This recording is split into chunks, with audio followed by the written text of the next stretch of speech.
کفاش و جنها. روزی روزگاری کفاشی همراه همسرش زندگی میکرد. کفاش از طریق دوختن کفشای جدید و فروششون توی بازار درآمد کمی کسب میکرد. با وجود همه تلاشش درآمد این کار برای گذراندن زندگیش اصلاً کافی نبود.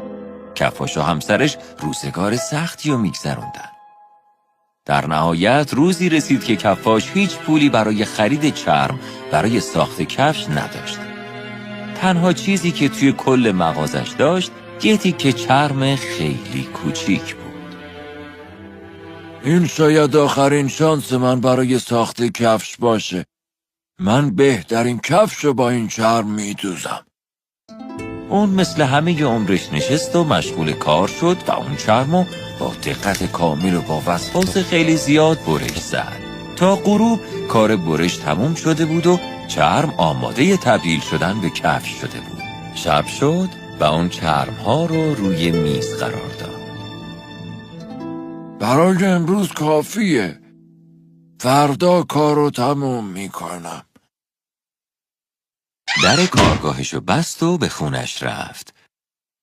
روز بعد خیلی زود از خواب بیدار شد.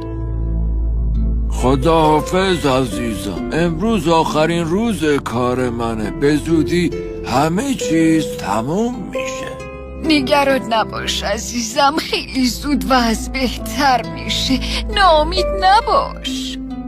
کفاش میدونست که این حرفا به هیچ وجه حقیقت ندارن. و همسرش لبخند زد و سر کارش رفت.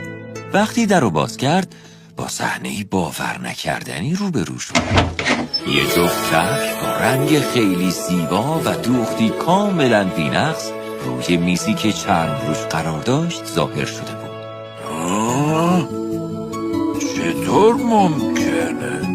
خب نباید زمانو از دست بدم. باید این شاهکار رو توی بازار بفروشم. به سرعت به بازار رفت و کفشا رو فروخت. با پولی که به دست آورده بود چرم بیشتری خرید.